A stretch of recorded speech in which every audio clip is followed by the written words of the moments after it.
Oke, ini saya ingin memberi sebuah konsep dasar. Ada 3 hal.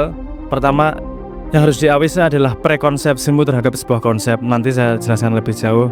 Nomor 2 adalah pemahaman atas limitasi dirimu sendiri. Nanti saya jelaskan lebih jauh. Nomor 3 tentang konsep pasrah, posisi pasrah apa dan di mana, itu konsepnya, garisnya harus jelas. Ini nanti pasti berhubungan dengan, ini juga berhubungan dengan kesuksesan orang, berhubungan dengan bagusnya organisasi atau enggak, hampir berhubungan dengan segala hal dalam hidupmu. Karena manusia sama-sama dikasih modal 24 jam dalam sehari. Manusia sama-sama dikasih modal energi segitu, tapi ada yang efektif berhasil, ada yang tidak. Apa yang salah? Nah, saya kemudian ada rumus, ada konsep yang saya pakai, yaitu kita harus ada lapis di dalam luar diri kita, sehingga kita tahu kalau sesuatu masuk lapisan yang mana, dia butuh energi yang sebesar apa, dan apakah kita harus pasrah ataukah kita harus berusaha. Ini tadi yang saya maksudnya gini, satu prekonsepsi. Kalau Anda ngomong pasrah, Anda komplain karena pasti Anda berhubungan dengan hasil. Pengen yus nanti laku apa ora, terserah, tak pasrah. Nah, pasrah karo hasil itu jadi satu konsep. Padahal itu 2 konsep yang sama sekali berbeda. Pasrah ya pasrah, gue bekerja keras itu pasrah karena kamu tidak menagih hasil di situ. Tapi saya main konsep ada 3 lapis itu. Lapis yang paling dalam, yang paling dekat dalam diri saya adalah itu yang paling energinya paling banyak dikeluarkan dan paling banyak dipikirkan. Itu ada saya sebut sebagai lingkar pengaruh, di mana kita bisa benar-benar mempengaruhi sekitar kita. Mempengaruhi dalam tanda petik, dalam arti bukan propaganda ya. Maksudnya gini, kalau orang nyetir itu kan kamu bisa mempengaruhi motormu mau kemana, jelas ya. Itu namanya lingkar pengaruh pertama. Kamu benar-benar bisa melakukan sesuatu dan langsung di depanmu, kamu langsung bisa melakukan. Nah, itu garis pertama. Garis saya sebut sebagai lingkar pengaruh lah, anggap baik itu. Lapis kedua saya sebut sebagai lingkar peduli. Jadi saya memperdulikan, tapi saya tahu persis bahwa saya tidak benar-benar bisa merubah terlalu banyak. Kalau naik motor tadi lingkar pengaruh adalah yang nyetir, lingkar peduli adalah kamu yang dibonceng. Kamu kan pasrah sama yang nyetir. Kamu ya bisa bonceng belok kiri, kamu ikut belok kiri, kanan karena kamu di atas motor. Kamu bisanya hanya peduli, awas hati-hati, ngerem, ngegas. Itu pun kalau kebanyakan ngomong disikut mesti bonceng ya kan gitu. Jadi ada kalau kamu pada lingkar peduli itu jangan terlalu stres. Orang kamu juga sudah keputusan awal bahwa kamu mau bonceng dia. Itu kan kamu pasrah sama yang nyetirin kamu. Oh, jadi ojo stres kalau dia jani mau lewat kono ora macet kok lewat kene itu. Kamu menyetreskan hal yang memang sudah kamu serahkan di awal, ojo stres. Yang di luar lagi, yang ini lapis kedua ya. Yang lapis ketiga paling jauh adalah lingkar perhatian. Lingkar perhatian adalah kue mau cokoran, kondisi DPR kaya asu kaya ngopo sing diceritake ngene gini itu pergantian reshuffle dan segala macam. Kowe harap stres kaya ngopo, kamu tidak akan bisa merubah apapun di situ. Kenapa kamu menghabiskan energi untuk hal-hal seperti itu? Bukan berarti tidak perlu diperhatikan, makanya saya sebut sebagai lingkar perhatian. Perlu kamu perhatikan, kamu pelajari agar kamu ambil pengalamannya sehingga kamu bisa mengaplikasikannya pada lingkar pengaruhmu. Oh, itu buruk, berarti aku melakukan di lingkar pengaruhku tidak seperti itu. Nah, yang harus diperhatikan pertama adalah bagaimana kamu melakukan lingkar pengaruhmu secara benar-benar. Kalau itu nanti sudah benar, sudah efektif, dipercaya orang, lingkar pengaruhmu akan naik. Jadi kamu bisa mempengaruhi orang lebih banyak lagi. Karena pengetahuanmu bertambah, itu jadi bergeser. Tadi lingkar pedulinya bergeser, kerangkul jadi lingkar pengaruh. Sekarang kalau yang camat ngomong sama gubernur ngomong, lingkar pengaruhnya berbeda kan? Yang satu yang manut wong sak kecamatan, yang satu yang manut wong sak provinsi. Peraturannya juga, aplikasinya juga pasti berbeda. Nah, itu yang saya sebut sebagai lingkar pengaruh. Anda stres pada informasi di lingkar perhatian, itu butuh Anda perhatikan. Anda tahu kalau Anda itu bikin Anda stres, Anda tinggalkan, nggak masalah. Nggak usah baca koran sekalian, nggak usah nonton TV sekalian, karena itu hanya di lingkar sangat luar, lingkar perhatianmu tok. Jauh di luar sana, bukan di lingkar pengaruhmu. Orang yang sukses adalah bagaimana dia mempelajari dan melakukan sesuatu secara efektif di lingkar pengaruhnya. Wong kue neng kene mumet sing neng adoh. Ngopo kue mumet adoh ngono?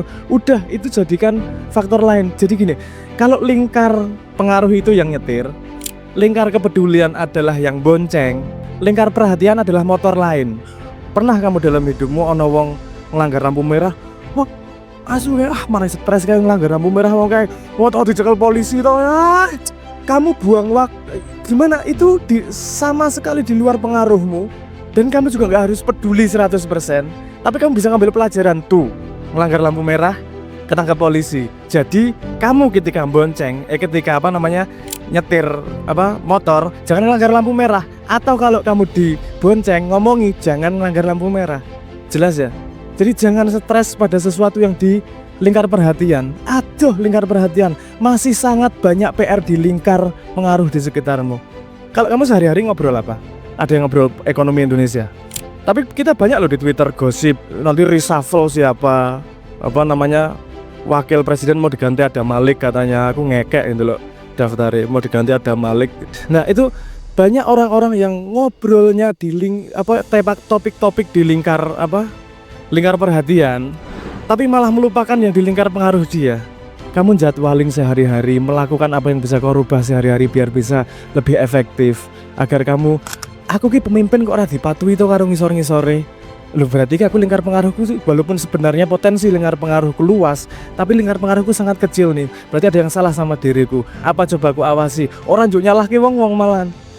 Bahkan cari pacar itu kalau kamu meletakkan posisi cewek itu pada posisi yang salah, kamu akan tidak efektif mendapatkan pacar itu. Misalnya gue seneng karo wong wedok, Juk. Itu dimasuk di lingkar pengaruh, lingkar peduli atau lingkar perhatian. Kamu belum kenal sama anaknya. Kan masih lingkar perhatian toh. Bayanganmu macem-macem naksir karuan ketika gapruk ketemu iso ngomong ra gue. Karena kamu konsentrasi pada informasi di lingkar yang kamu tidak bisa kontrol. Kalau kamu tahu persis, oke, itu di luar lingkar pengaruhku. Yang bisa aku pengaruhi yang bisa dalam kontrolku adalah diriku. Gue dadi necis, dadi wangi, dadi percaya diri.